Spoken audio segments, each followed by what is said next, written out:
Shalom. Let's close the door.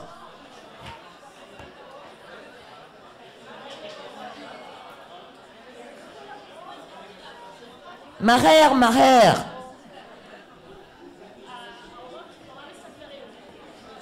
דיברו. זה לא טוב.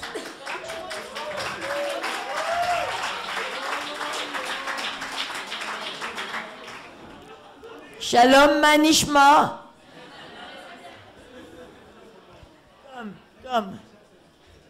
מחר. יאללה.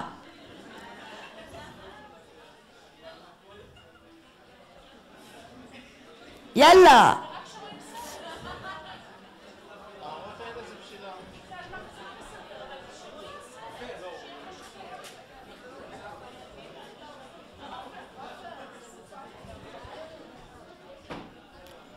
אוקיי, יותר רחוק ככה. When you speak, not in your mouth. מזגן מקולקל? כן. טלפון.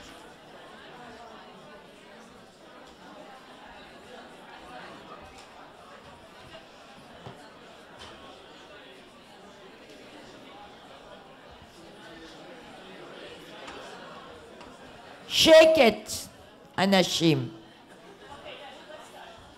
Okay, everybody, please have a seat. Turn your cell phones, please, off. Okay, we're going to start. I hope I will have air, breathing. We're very, very, very excited to have Chantal here, and I would like to introduce her. Hello, everyone, and thank you for joining us for this truly exciting event. We welcome Chantal Akerman.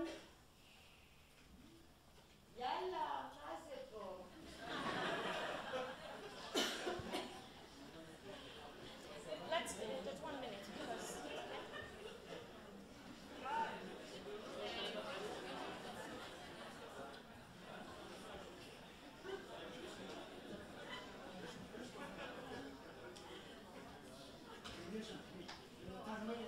חד.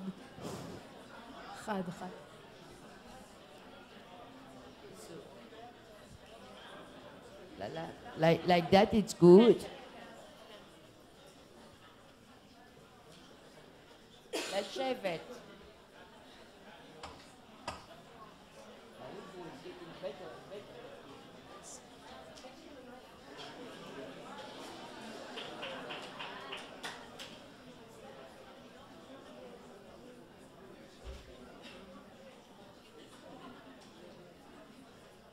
Okay, let's start. לשבת. שבו בבקשה. בבקשה, לשבת.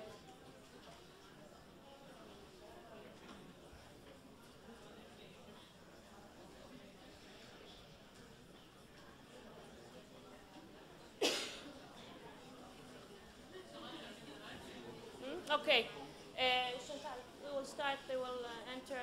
אם אפשר פשוט לעמוד בדלת וזהו, שלא ייכנסו יותר. יש אולם עם מעגל סגור בחדר סגל. Okay, hello everyone, and thank you for joining us for this truly exciting event. The Screen-Based Art Department in Bezalel would like to welcome Chantal Akerman, hailed as one of the most important filmmakers in film history. Her voice...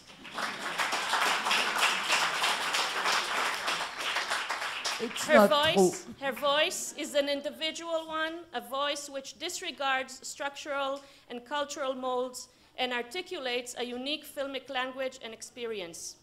The title of this conversation is To Cross a Boundary.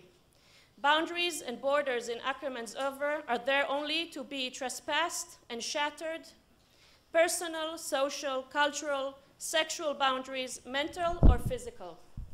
When thinking about recurring motives in Akerman's work of the way in which her camera encloses a room as the setting for a character's performance of rituals of order and disorder, framing and exposing the anxiety underlining the most mundane daily routines. I am inevitably led to the Latin and Hebrew roots of the word camera. To the Latin camera, meaning an enclosed chamber, a room, to matzlema, from the Hebrew tselem, the human image, a figure, so that for me, the word describing this apparatus, the camera, has come to encapsulate the immense force of Akerman's stark depiction of human existence. This afternoon, we have the opportunity to hear her thoughts as a filmmaker and artist and to discuss central themes in her work. Writer. And writer. Please welcome Chantal Akerman.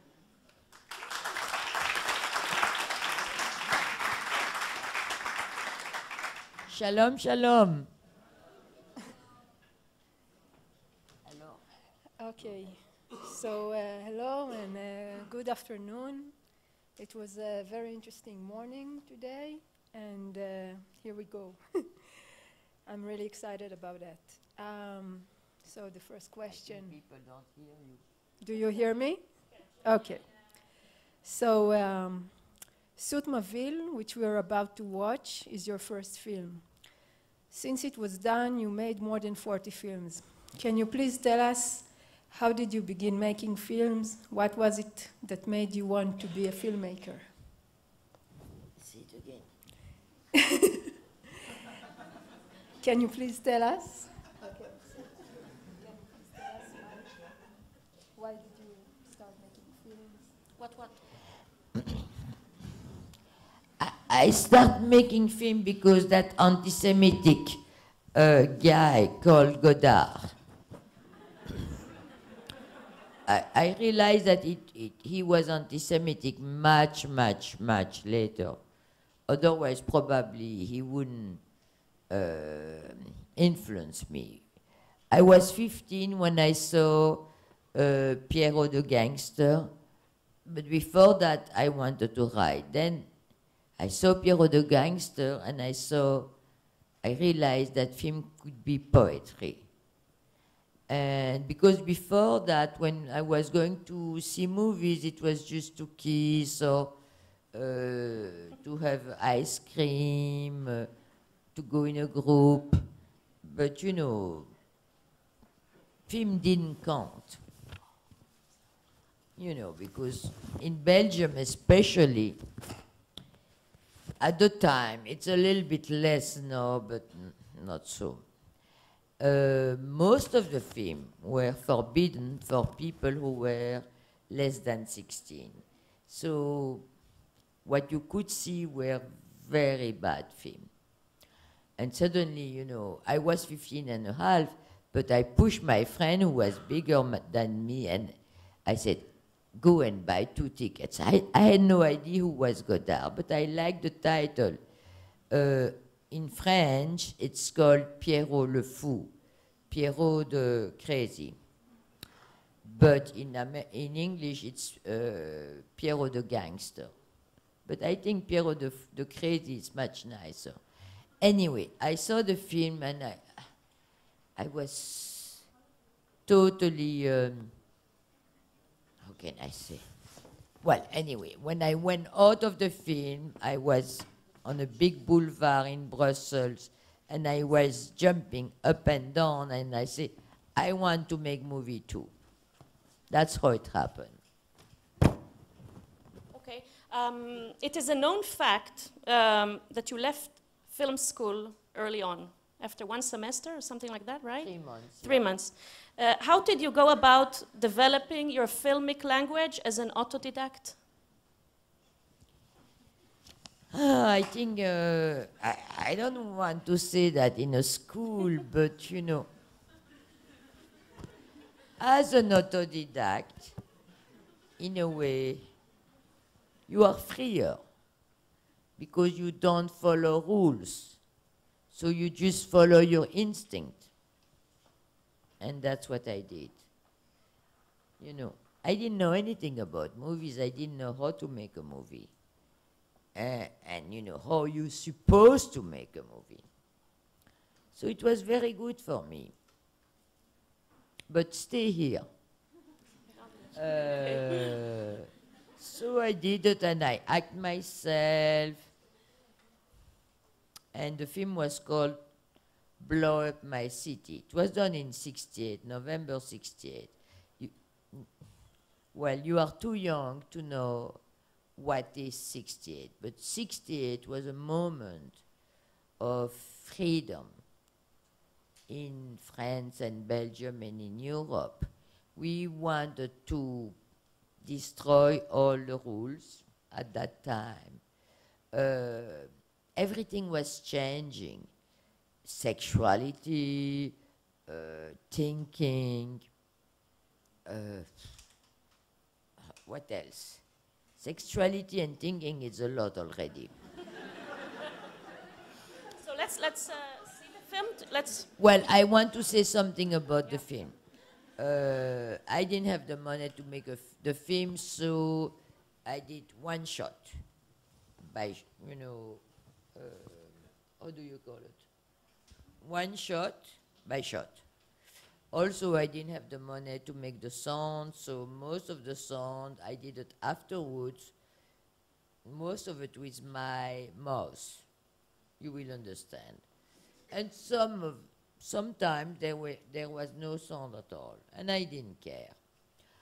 I would like to say something, especially to the woman, because I saw a few films from women here. Most of them are sad and,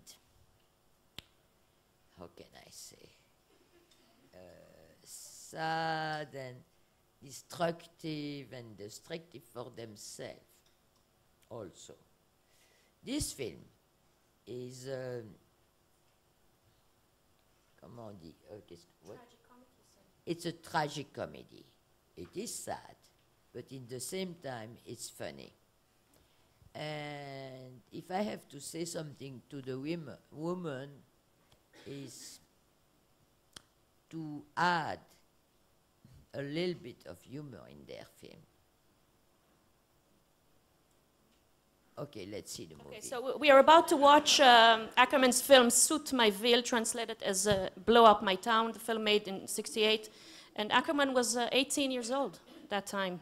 And it is regarded as the younger sibling of Jean Dillman. People call it that way. But it's your first film.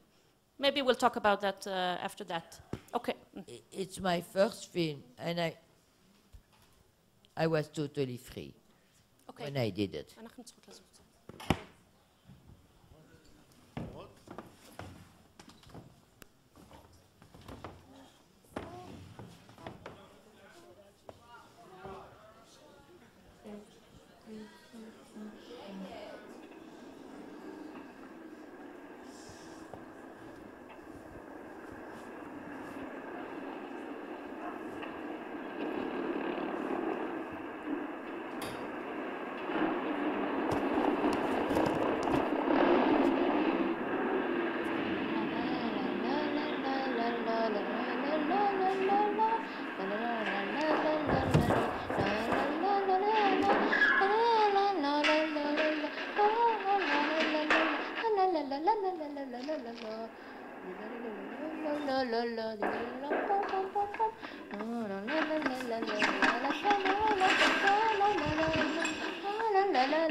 C'était Récit saute ma ville, prise de vue René Fruchter, assistant Richard Bréchet, montage Geneviève Luciani, prise de son Patrice, réalisation Chantal Akerman.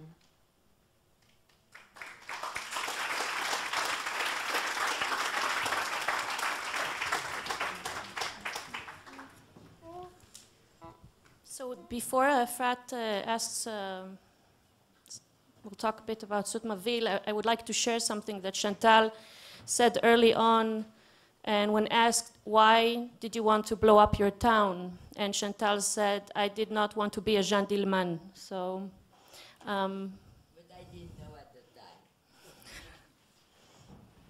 I was unconscious. But again, to the women, you see, you can do something very tragic with a lot of humor, you know. And also, you can do something without trying to be beautiful.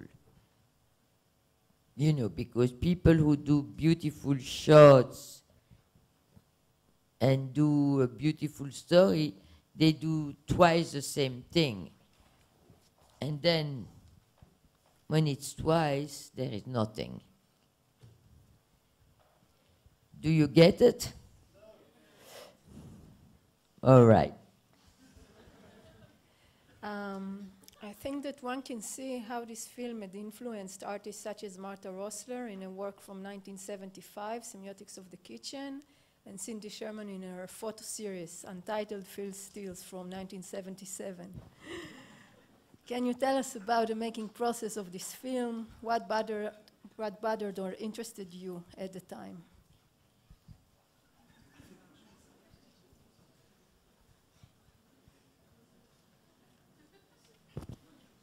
I have to say that I didn't know anything about art, so nothing was bothering me. And one day, the woman called Kathy Albrecht, who is now one of the head of the MoMA, came to visit me. And she told me, well, you influence a lot of artists. Can you do an installation? I didn't know what an installation was, but I wanted to make from a very long time something about Eastern Europe. So I said, yes, sure. She said to me, I'm interested about history. And I said to her, I'm interested about the language. But they didn't find the money. And I found the money to make the film. And I did the film from the East. And then finally they found the money, so I did an installation. But you know, again, just instinct. We'll get to talking about your installation and this later on. First, we want to talk about the early work, and you want to? Yeah, I'll ask you another question about this film. This is the question. Okay, so I'll read it for you. I'm curious about the role of the apple in this film. Here, as well as in another film of yours, La Chambre, we see a woman who is eating an apple. In both films, the female character is being played by you. What comes to my mind is the biblical story of eating the forbidden fruit. After eating the apple in La Chambre, the woman cuddles back in bed, while in Sut Ma Ville, the female character is committing suicide. Can you explain us the use of this recurrent motif in your films? Is it related to the position of women in Judaism or in cinema? No. Oh, you know, really, I was not thinking of Eve. It's because I was eating a lot of apple. And also, in the first film, in this film, I wanted to show the mixture of life and death. So life is eating. I wanted to clean the whole place because I wanted to have the whole place clean before I kill myself. And eating spaghetti, you know, as if nothing was going to happen. And the mixture with life and death, that was my main concern. So but you know, I was not thinking of Eva. Eve? Chava. Eve. Chava. But you know, maybe it was totally unconscious because I learned about Chava when I was a kid, at 6. But you know, from 6 to 18, it's a long, long time.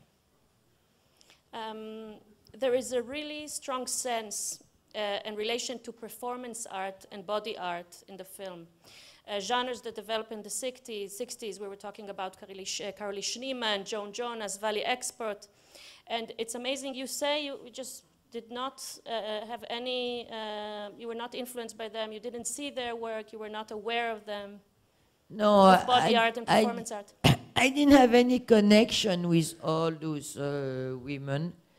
When I came to New York in 71, I met a woman called Babette Mangold. She brought me to, let's say, the experimental world. So that's, but even that, then I didn't make relation with the experimental world and my world at the time. But what happened is that I realized that you can do something with a lot of tension without telling a story. Like, what's his name? Michael Snow. Michael Snow. We want to show Chantal actually exactly about that. When you arrived to New York in the 70s and discovering work by artists such as Jonas Mekas, Warhol, and Michael Snow, you said that it had a great impact on your way of thinking about film, especially camera work.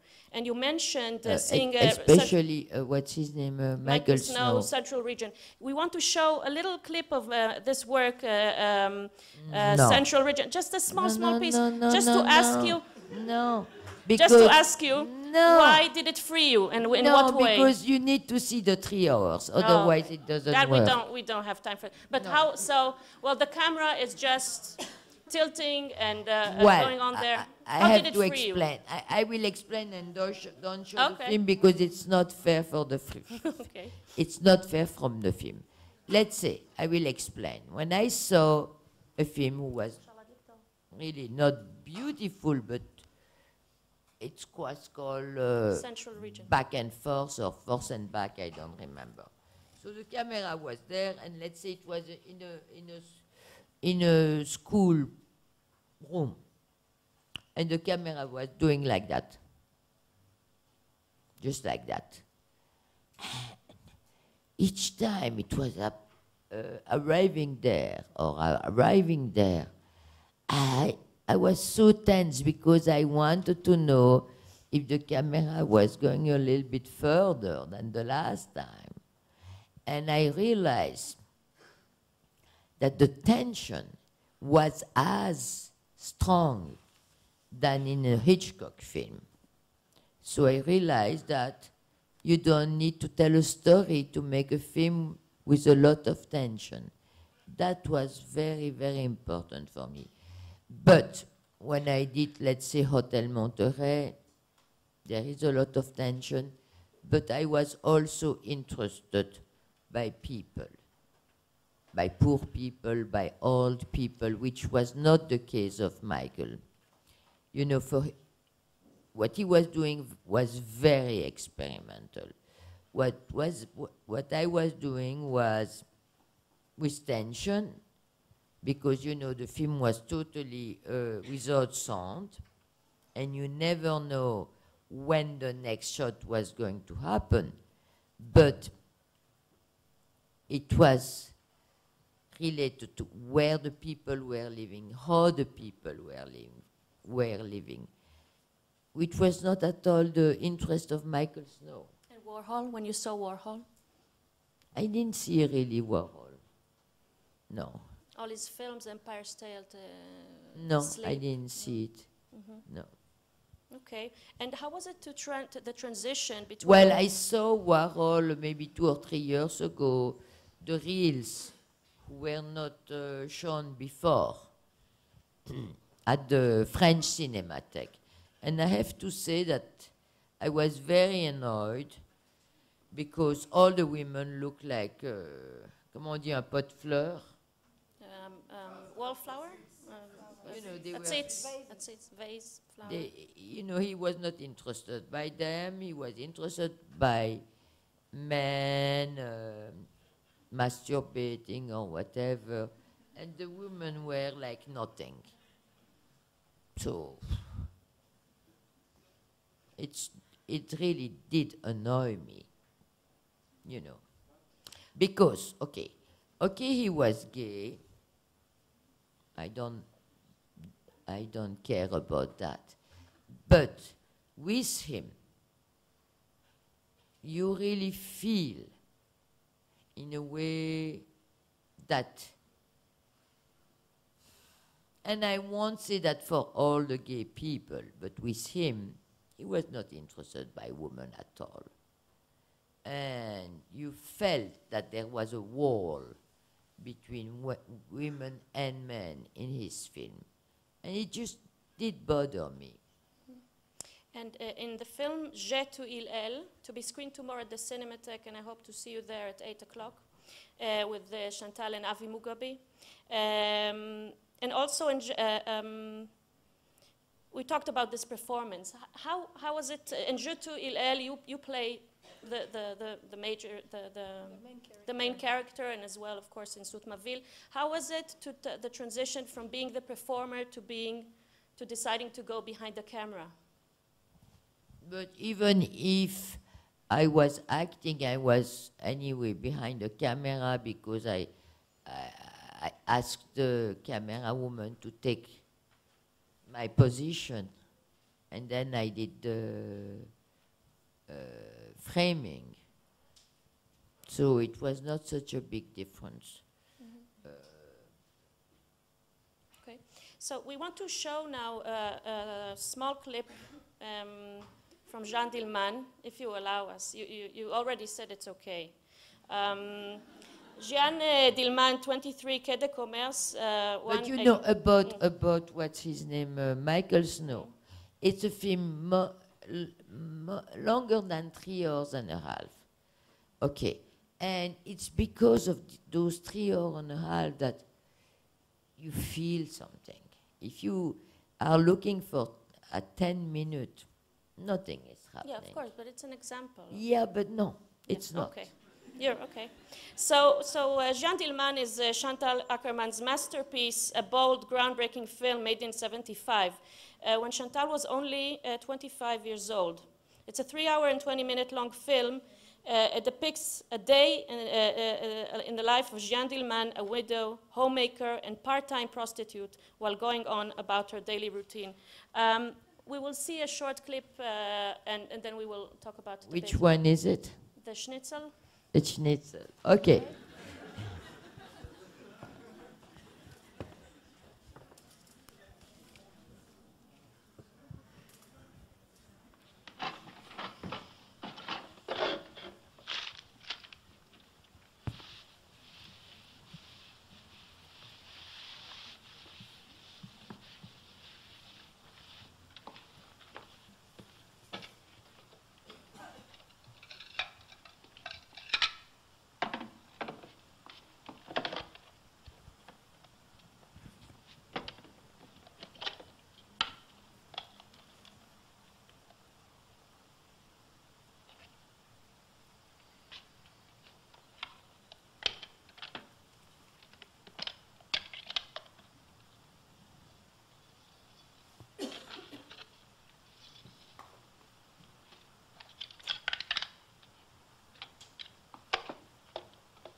I would like to say something, it is because it is my film that I say fine to show only one part of it.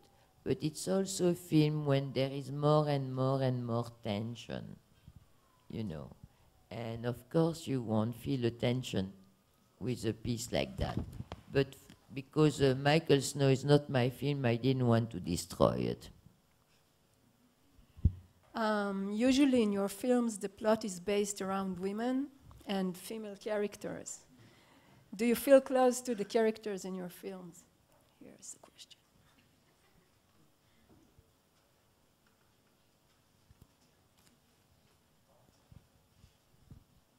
I'm a woman, so I know more women from the inside than men. But for example, The Captive, which is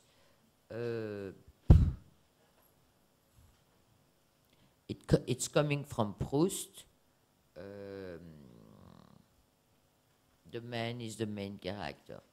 Or the last film I did, which is called Almayer's Folly. Again, the man is the main character.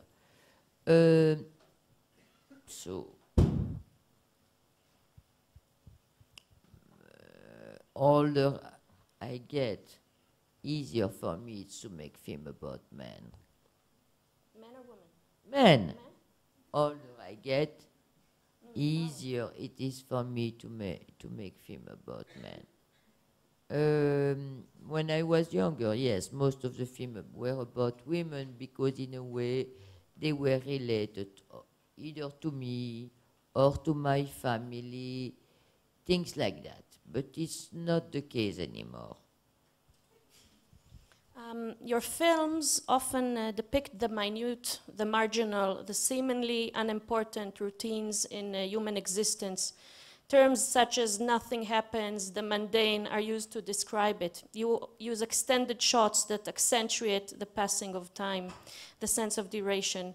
What draws you to the realm of the banal and the mundane?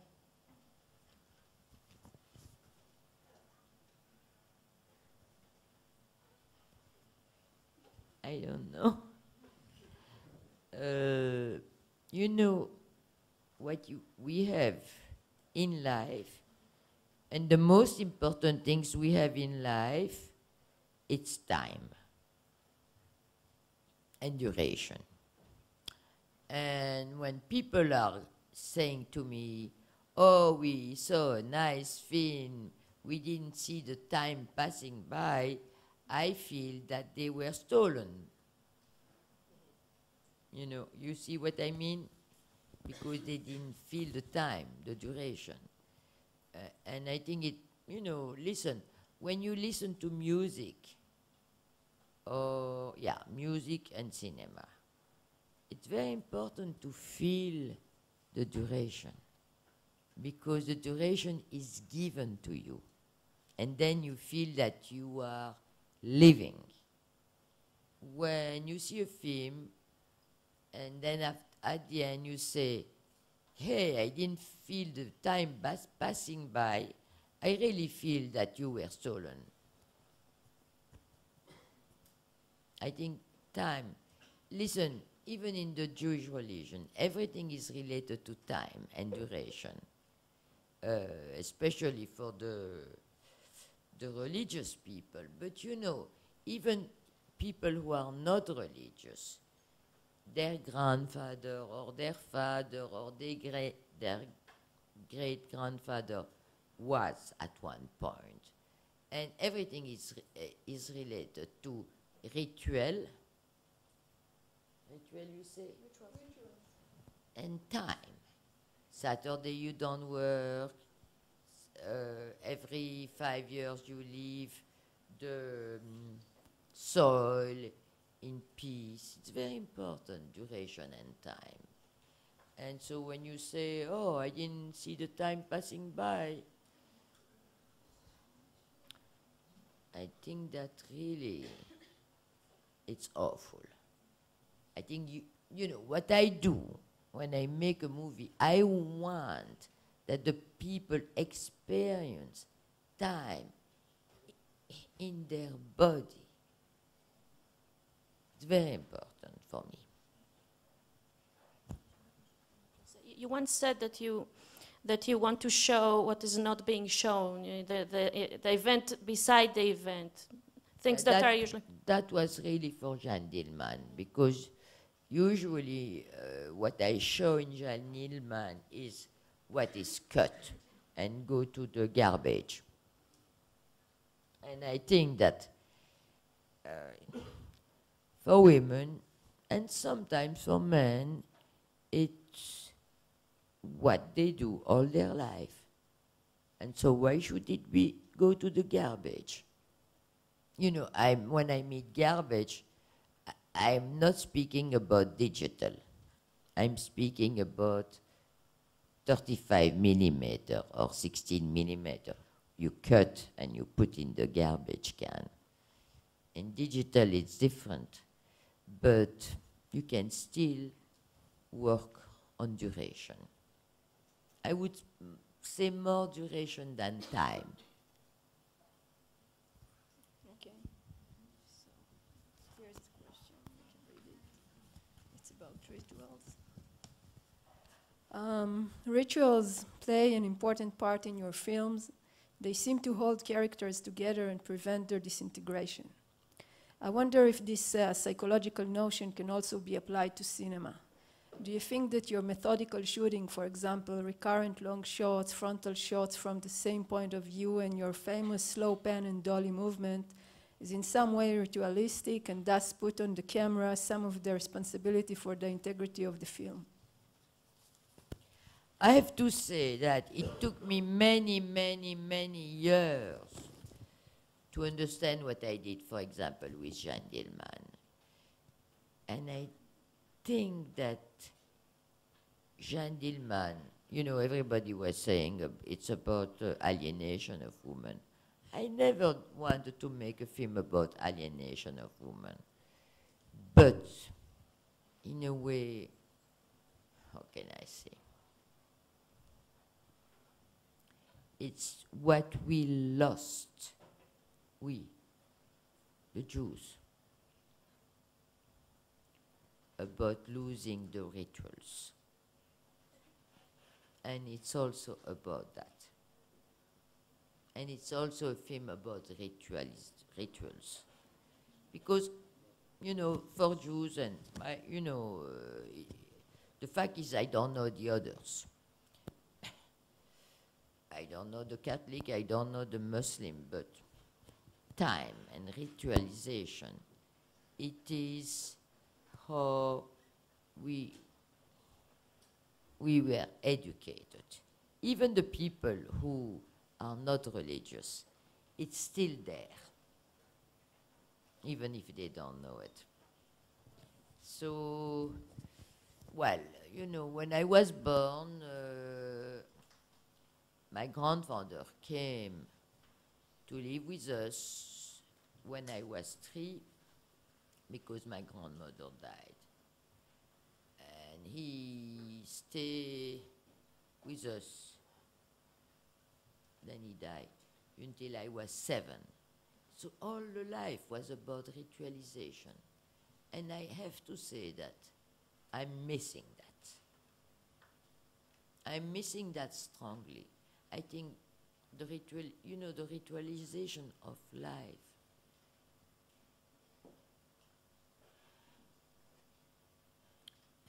How can I say it? For me, it's very important. Even though, you know, I don't trust in God, my life is just a mess.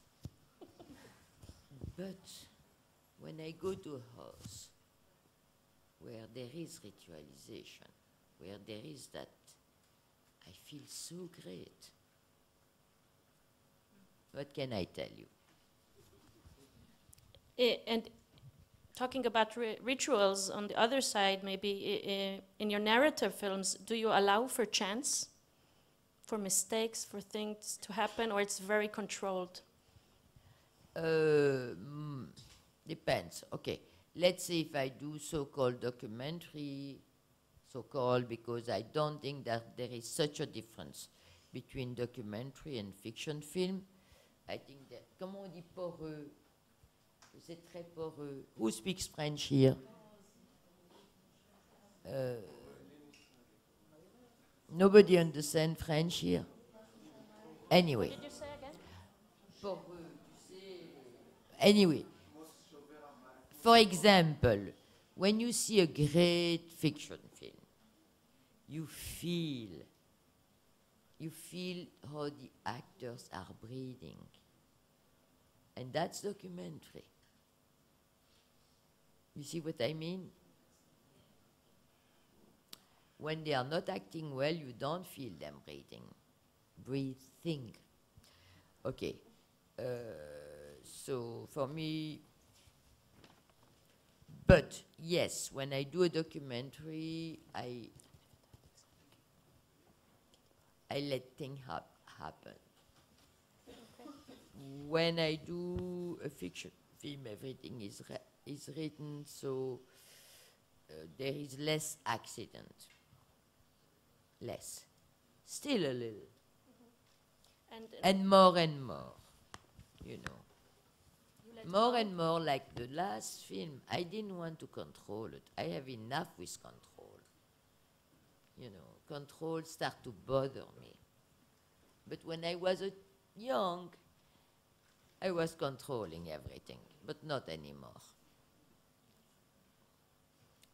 It does bother me to control everything. Now. But not when I was young.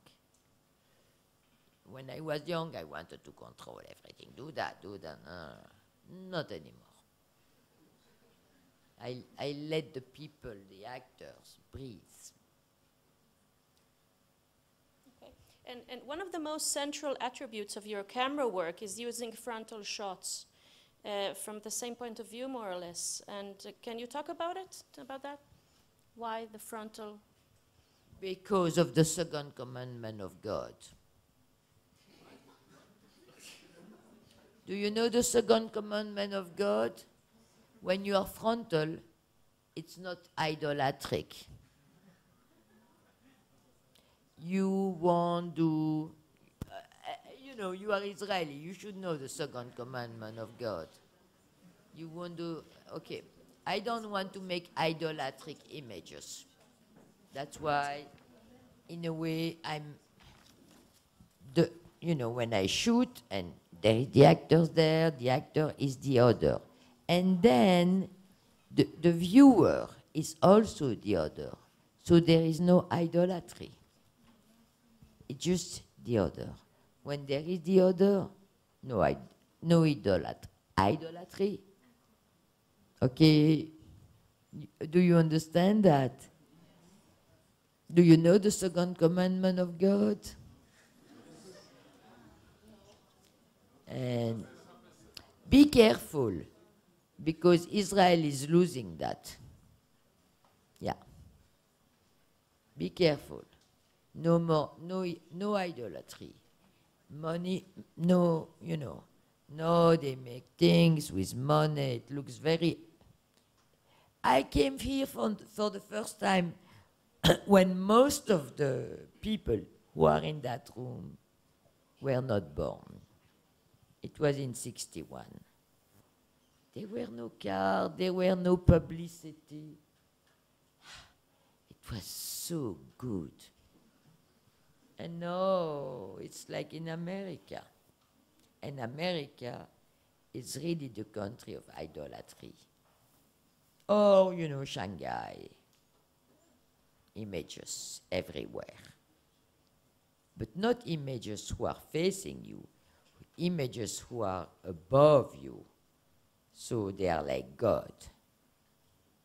You see, it's very paganistic. So you mentioned it a bit earlier, but we would like to ask you, your oeuvre cannot be pinned down to a certain genre. You move from narrative films to documentary. Can you talk about the transition from narrative to documentary and back? Well, I already did. Yeah. For me, it's the same. Mm-hmm. Okay. So we wanted to show a small, sorry again, a small clip from Dest. And Chantal was not really happy with our choice, but because we can't really change it now, we will see a short... you have only that? Actually, I do have the disc here, so... Come before. Come, you know, when there is the... He can't, I just have to bring him the disc. Because I don't like the way it's shot. It's shot with a 16mm lens, and I think it's much more strong with a 12mm lens, of course, in 16mm, not in digital. Digital has no history. For me, film is related to history. What?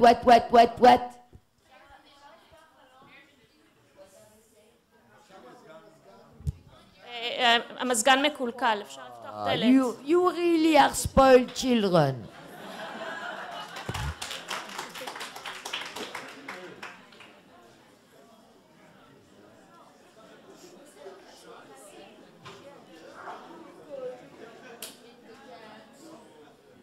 הנה, אפשר לפתוח על המסך. What did you want to show?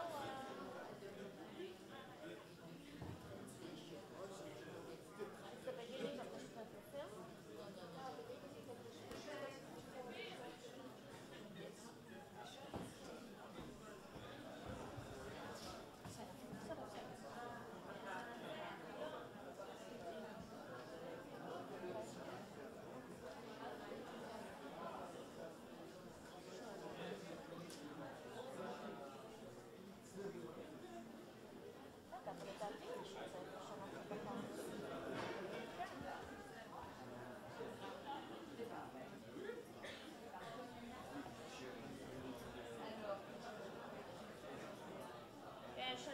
Chantal, where is she? Okay, we do a 5-minute break. Okay? But please stay around here because we don't want it to be too late.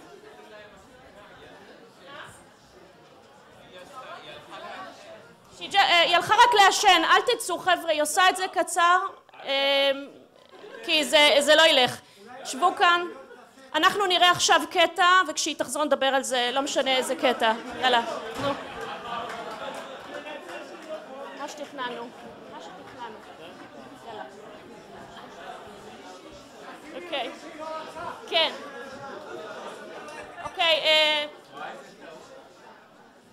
חברים, אנחנו ממשיכים, אז אני מבקשת, תעשו טובה, שבו. אנחנו נראה קטע קצר מהסרט ואז נשאל אותה כמה שאלות ונפתח את השאלות אליכם. יאללה, אפשר.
Działo się, że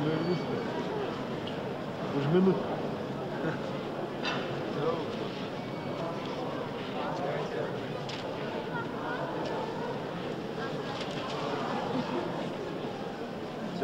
Čia įdomu, kol kas įdomi labai daro.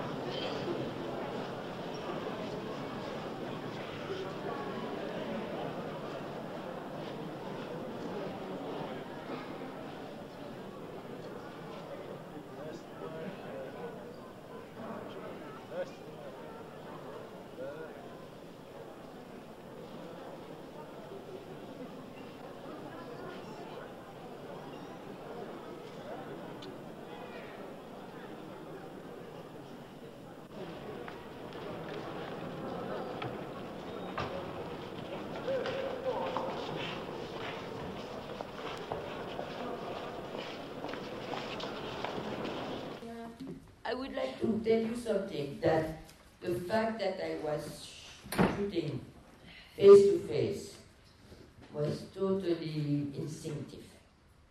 It was not a decision. It was a decision when I put my camera, but it was not a decision against idolatry. You know, it's only years and years and years later that I understood why I did it like that. You know, if you read Levinas, you will understand who is the other. You see? If there is anyone who doesn't understand what I mean, okay, let's go.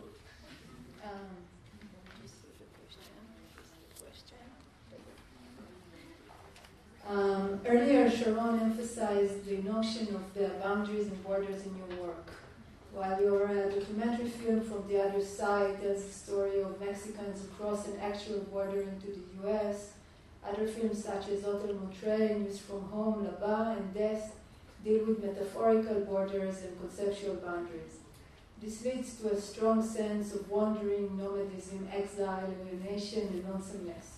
Could you share with us what the borders or boundaries signify for you? It's not an easy question. I'm sorry for that. Yeah, but okay. As a child of the second generation, which means my mother was in the camps, in Auschwitz at 15 and a half years old. In a way, without knowing, she transmit to me the fact that in a way I was in a jail, because like in Jeanne Dillman, she created for herself another jail, and she transmitted that to me. And you know, in a way, and again, I understood that later, so border and jail are part of my life. I think that's enough. Okay. So, you know, it's not, you know, when I did From the Other Side, where there is a wall, it was not a metaphor about Israel. Not at all. You understand? Because, for example, that jail, well, that border, those people were coming, the Mexican, not because they, what can I say, they were part of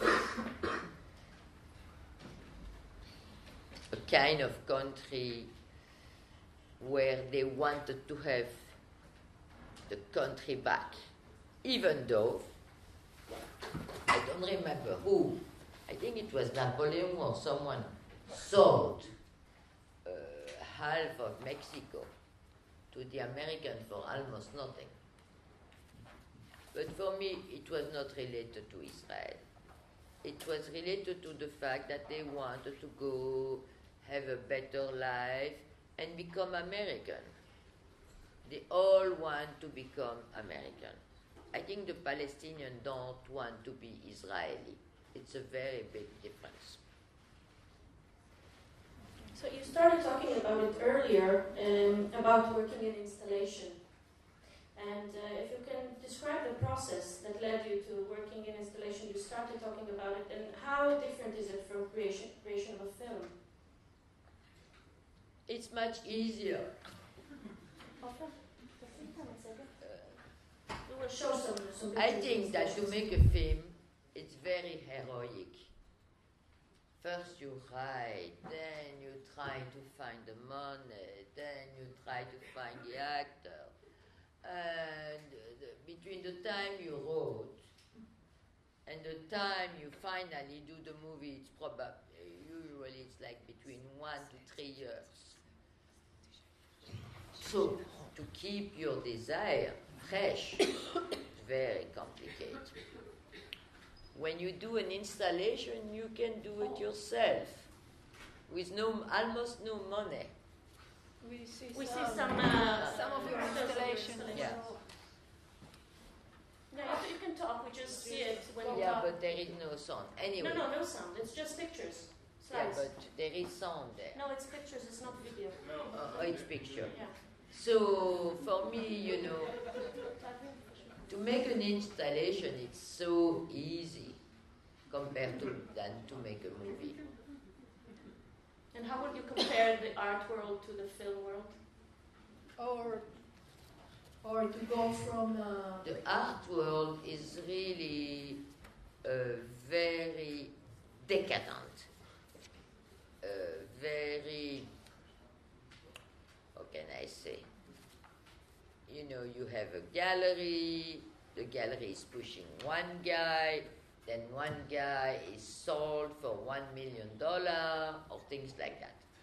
When you do a movie, in a way it's much more democratic, even if the movie costs a lot. Because everybody can go and pay, I don't know how much you pay here. And the art world, it's not always the case, but it's for rich people to buy, to possess. You cannot possess a film. Well, you can buy a DVD. But the art world is to sell and to possess the art, And more you know about the art world, more you are disgusted about it. It's not like that for picture. It's different. Égal. It's different. But you have that guy, he's so bad. That guy, who make plastic things enormous. What's his name? which one of them? Huh? The American artist? I don't know. I don't remember. Jeff Huh? Koons? Jeff Koons? Jeff Koons. Jeff Koons. It's a piece of shit. And then he sell it for $1 million, $2 million. But it's just fashion. It's fashion. It's not work. Okay. Not for all of them. Some people who are doing art are really incredible. But the people who, that like Jeff Koons, comment dire, it's idolatric again. And it's business. It's really, really business. We decide, okay, let's say there is 10 artists. We decide to push 2 of them. The gallerist. And then you sell them $1 million, $2 million. Disgusting. Especially when you have someone like Jeff Koons, who is a piece of shit. Okay. And you know, you can do a very, very bad movie, but it's still, even if you do a bad movie, it's still a very hard work. And it's, even a bad movie, it's still heroic to make it. But when you do, let's say, a little duck in plastic, like Jeff Koons does, it's fake.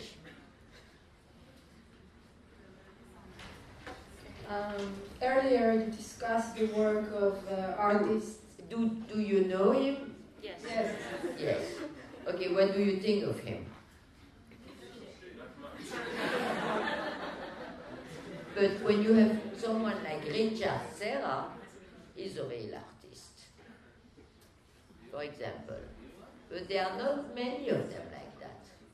Maybe 2, 3. And you know, in 50 years, you will know who were the good ones. But for the moment, most of them are bad. And it's just, you know, it's to sell. And the poor guy, the English guy, Damien Hirst. No, the guy, he is dead. And they just sold a triptych of him. Bacon, Francis Bacon. Francis Bacon. Well, they sold a triptych of him for $100 million. But the guy is dead. You know, he will have nothing. And he had a very complicated life. We want to ask the last question, and then if somebody from the audience wants to ask, it will be... So earlier you discussed the work of artists that influenced you, such as Michael Snow, and I was wondering, what do you find interesting in cinema today? What do you find interesting in cinema today? I don't know, because I don't go to movie anymore. I'm getting very lazy. So if somebody wants to ask a question from the audience, please welcome. מישהו רוצה לשאול שאלה, זה הזמן. טוב, איכשהו נעביר אליך את שתקום ותצעק.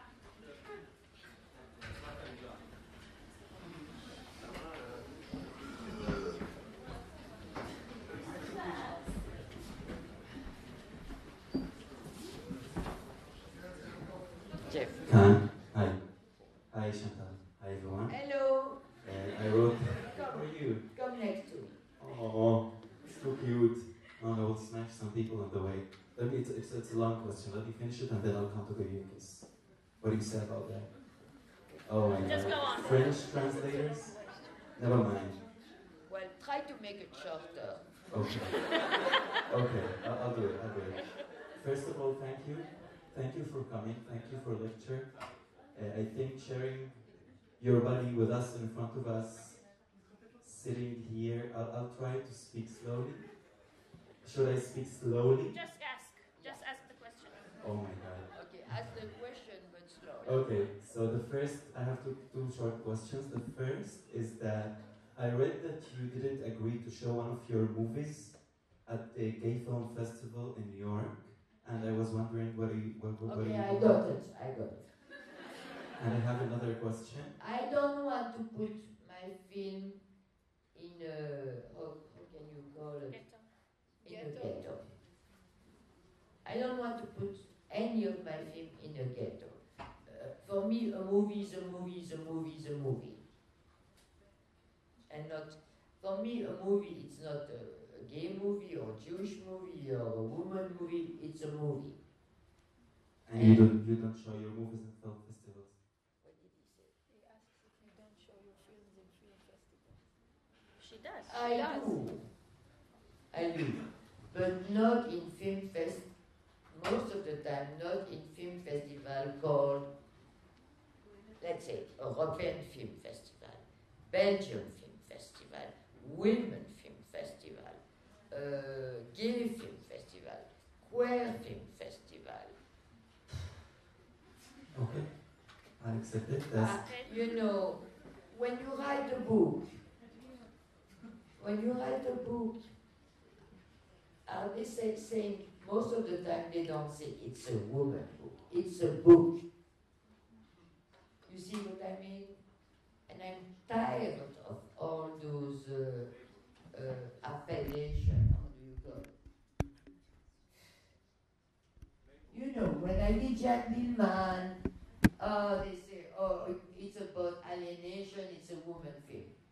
No, it was not about alienation. It was not.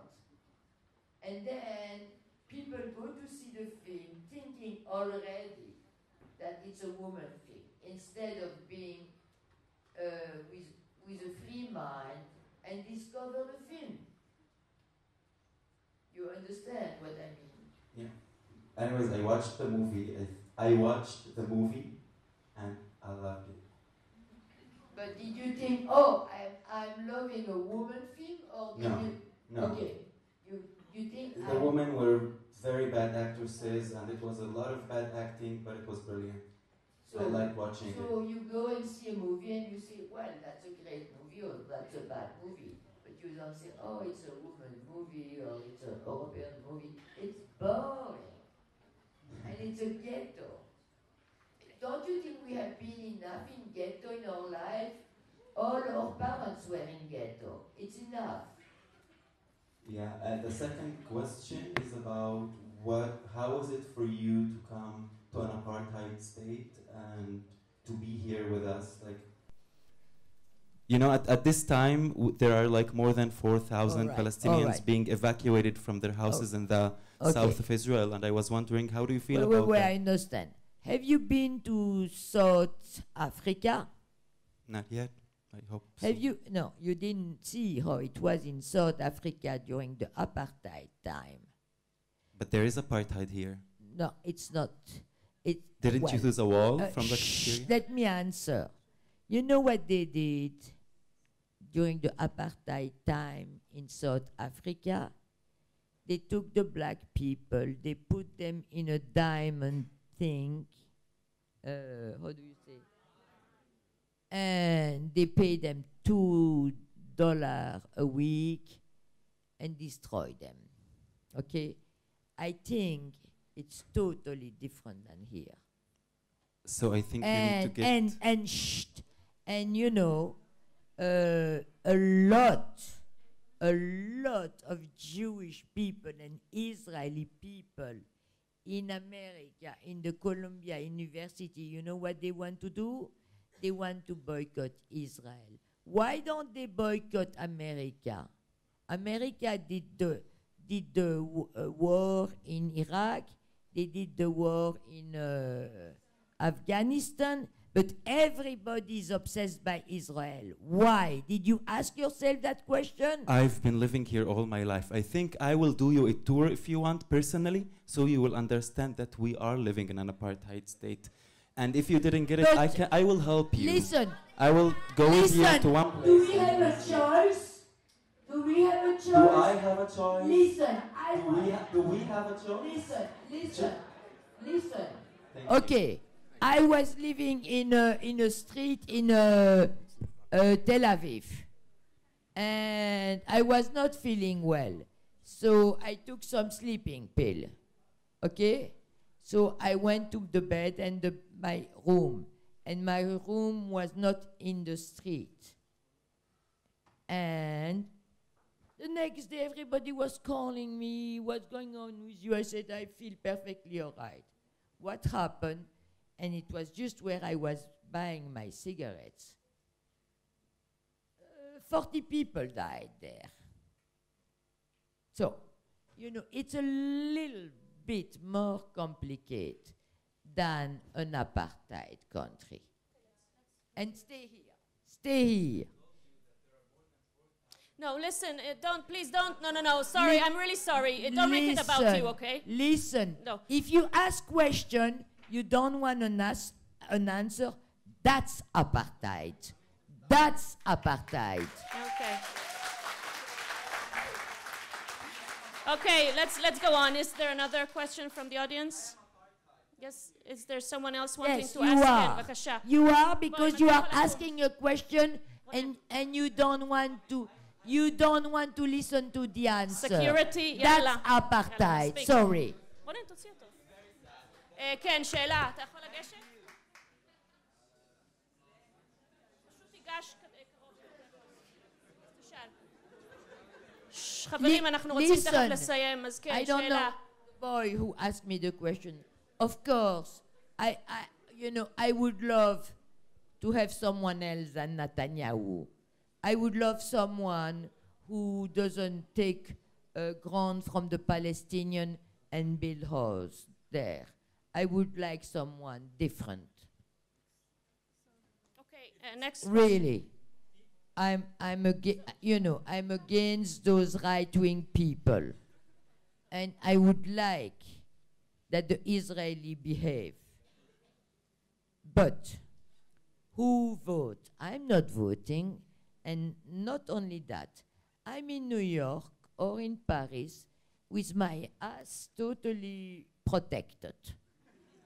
So I'm not going to say anything against the Israeli, because if something is happening, it's to them, not to me.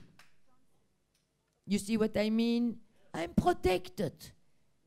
And if something is happening here, it's the Israeli who will suffer. So I don't feel that I'm the one who is able to say something about what's going on here. Yes, I don't like Netanyahu. Yes, I would like Shalom Arshav. Yes, but I don't know how to do it. And the only way, I have my little cousin who was working at the, how do you call it? Tu sais, le truc de la justice. Yeah. He's like 22 years old, and he went back to Canada. I said, why did you went to Canada back? We need people like you here. But first of all, I don't know anything about law, so I do what I can with my movies. But I cannot do more. And Hanan, I met him in Lag BaOmer when we were 16. He was at the Shomer HaTzair, I was at Dror Ihud. They were asking us, the Dror, do you want to live in a kibbutz? I said, no, I want to make films. So that was my answer. If I would be living here, yes, I would try to do something good. But I do what I can. That's all. Another question. No, but it's a very important thing. No, without turning politics of the region to unimportant, I have a question in a totally different arena. Okay? Without turning politics into something not important in the region. Yes. Question from a totally different area. You said you understood what you were doing in Jean Dillman many years later. And you spoke about the importance of ritual. I'm intrigued how your personal perception of time has it changed over the years. Time seems so important for you, both on a professional level and a personal level. I'm just intrigued, has it changed in your experience?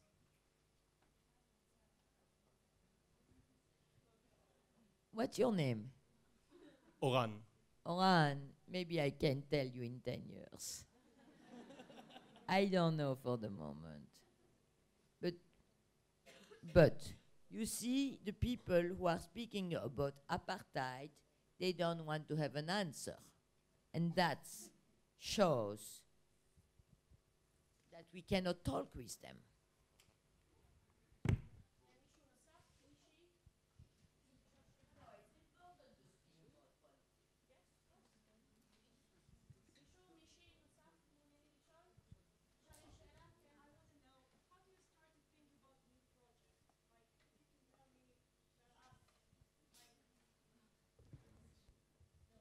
It just happens.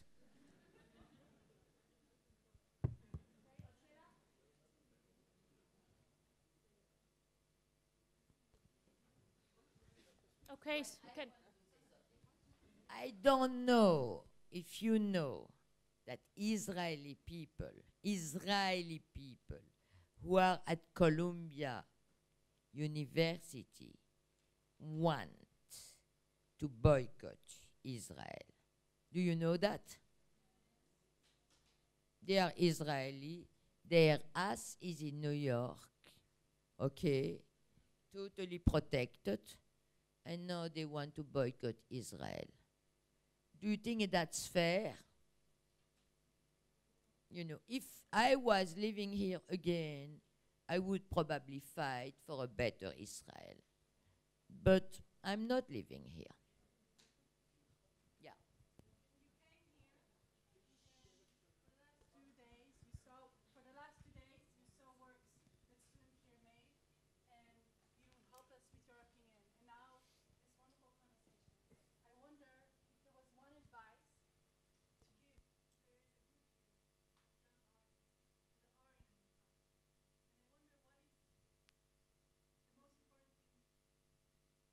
The most important thing is to follow your instinct.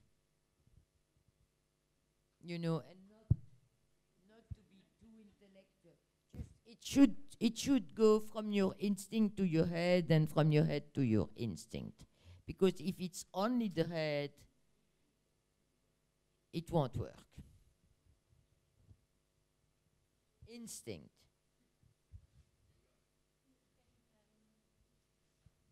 So if there aren't any, there's another question, yes? מה? תגידי בעברית כאן.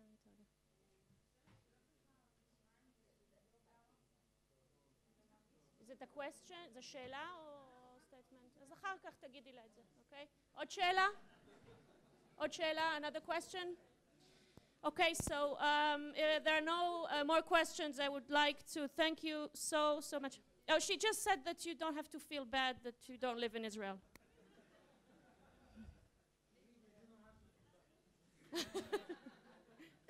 You want to say something about it? I don't feel bad because I'm afraid, you know, if I was living here, I won't be able.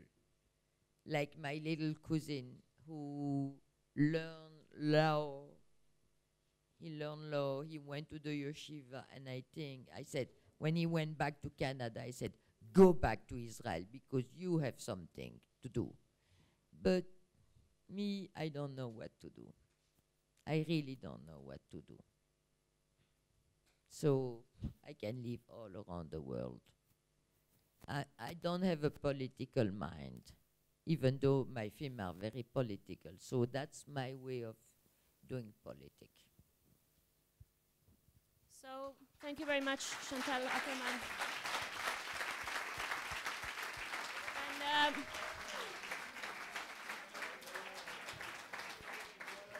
and please join us tomorrow, Wednesday night at the Cinematheque. It's 25 shekels for students and free entrance. There's going to be a conversation with Avi Mugrabi and Chantal Akerman. And see the very provocative